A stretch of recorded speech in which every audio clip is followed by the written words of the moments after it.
Welcome to the Pharmacy Leaders Podcast with your host, Tony Guerra. The Pharmacy Leaders Podcast is a member of the Pharmacy Podcast Network, with interviews and advice on building your professional network, brand, and a purposeful second income from students, residents, and innovative professionals. All right, welcome back to the Pharmacy Leaders Podcast. I'm here at PTEC 2018 in Indianapolis, Indiana, and I have Clay Sprouse, who is the director of the Pharmacy Technician Program at Piedmont Technical College. He is a big South Carolina Gamecocks fan, booster, and all that good stuff, so we'll have some interesting conversation there. But welcome to the Pharmacy Leaders Podcast.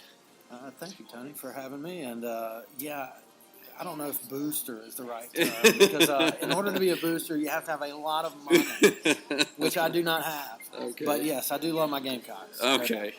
All right. Well, let's get started and kind of talk about PTEC, what makes you come back every year. We met, I think, a couple of years ago back in Charlotte, so that was not much of a drive for you, but you made it all the way out to Indy. So what do you come back for every year? Well, it's once every couple of years, but in order to get the funding and all those kind of good things. But PTEC, as an organization, it fascinates me to be able to meet and communicate and discuss and exchange ideas with people who do the same thing that I do.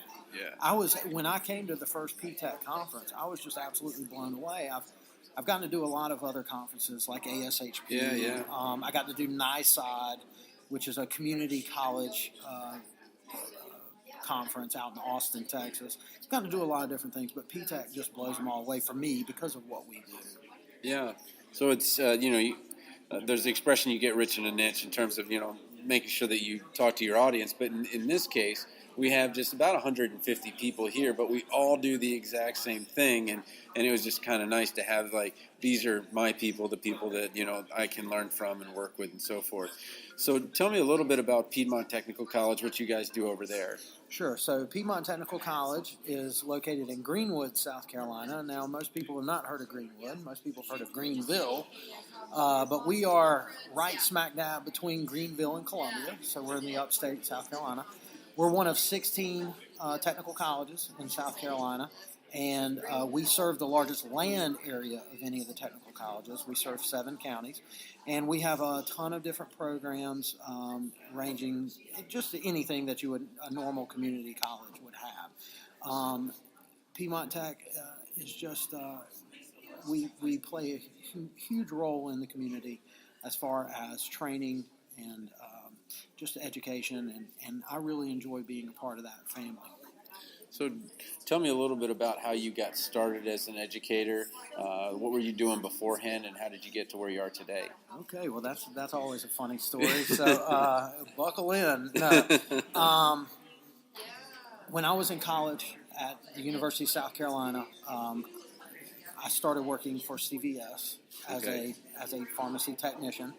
For some reason, I'm not good at a lot of things, but I was kind of good at this. And after I graduated from college, I couldn't really find work. I graduated with a degree in political science, and you would think in Columbia, at the state capital, you would find something in government. But anyway, CVS just kept giving me good opportunities. Yeah. And so I kept working, and eventually worked my way up. And so in 2011, this position came open at Piedmont Tech in my hometown. And that's everything fell into place at the right time. Sometimes you kind of just have to get lucky and just fall into it.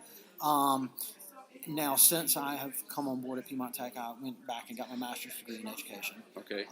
And so something that just kind of came naturally to me. Okay. Well, pharmacy technician educators, we do it for a couple years, maybe 5-10 years. Do you have anything that you're looking forward to, maybe an administrative position, maybe a position in leadership, something like that? Using your political science degree, maybe? Well, I don't know that I'll put that degree to much use, but I'm actually running for our school board. Okay. I am running for public office. That's where it starts. Yeah. You start at the bottom and work the way up. No, I'm not doing this for any political gain. I'm doing it because I care about the schools in Greenwood County. But I would like to be an administrative role at some point. being 37, 38 years old, wherever I am at this point, I think that I probably still have some room to grow and some room to learn things. But yeah, an administrative role at some point down the road would probably be my biggest goal. Okay. And staying in the Piedmont Tech family. Okay. All right. So in terms of content, what kind of which ones are you going to go to in terms of the sessions? What are you looking for specifically? There's some that are always here each year, but what are you looking for specifically out of this year to improve your program? Well, on July 10th, the ASHP released their new standards. Yeah. So I'm looking forward to hearing from them this afternoon. I always like to hear what's going on with the PTCB. We know how important and critical that exam is to our profession, and then just kind of hearing. I love just hearing other educators and what they're doing in the classroom and how they're working to improve or innovate. It's always good to come here and steal ideas. So that's what I'm really looking forward to. Okay, and you were talking actually about ASHP, the summer session. What would you be doing there up in Boston, I think it was, for 2019? Yeah, I think that sometimes in those environments, what I'm really looking forward to is networking, finding out what direction the profession in general is going in. In this PTEC bubble, we're more focused on the education part of it. But ASHP obviously offers you an insight into how the whole profession is doing and what direction it's going in. And, ASHP is very, very powerful on Capitol Hill. I love to hear what it's going on legislatively. And I think ultimately that will affect what pharmacy technicians are doing down the road. Yeah, if provider status all of a sudden passes, all of a sudden the roles are completely changed, and now the technicians are going to be asked to do even more in terms of supporting their roles and things like that. What have you seen in South Carolina as far as technicians supporting pharmacists in their clinical roles? Well, South Carolina is ahead of the ballgame. As far as technician roles are concerned, we've always been advanced in what we're looking for in our technicians. We specify state certified versus just registered. Okay. The ratio has just recently changed. It has increased, whereas now 4 technicians can work under a single pharmacist. Okay. But 2 of those 4 must be state certified. Okay. So still that state certification piece is the big piece, and that's what I sell to my students, that this is where you're going to go in the profession if you want to be successful. I feel like that we are continuing to churn out the best technicians possible. And really, I think the key is listening to our preceptors, listening to the pharmacies in the area, and see what they need from us. And we're going to continue to do that. Okay. And I understand Piedmont Technical put some money into the program in terms of infrastructure. You got some new things to work with. What do you got working with now? So ASHP came and did their reaccreditation visit in January. And overall, I think we did pretty good. But, everyone can use a little constructive criticism every now and then. And one of our areas that we were lacking was our lab, not only from a teaching standpoint, but also from an equipment standpoint. Okay. That was a big place where we were lacking. So we invested a lot of money in new equipment. We got some new automated dispensing cabinets. We received a rolling cart that also have automated drawers. Everything's touchscreen. So that was the really big piece. Yeah. We installed a drive-through window, which is probably where everyone in PTEC has been saying they know our drive-through window. We actually put a real drive-through window in our lab. Now, I'm not fitting a car or anything like that, but it is pretty awesome. It has an intercom, and the people can punch the button, and you're standing on the other side of the glass. Do they make it staticky so you can only hear half of what they're saying? Yes, yes, that is the goal. That is the goal. And I'm going to try to stress out the students and see if they can handle those situations.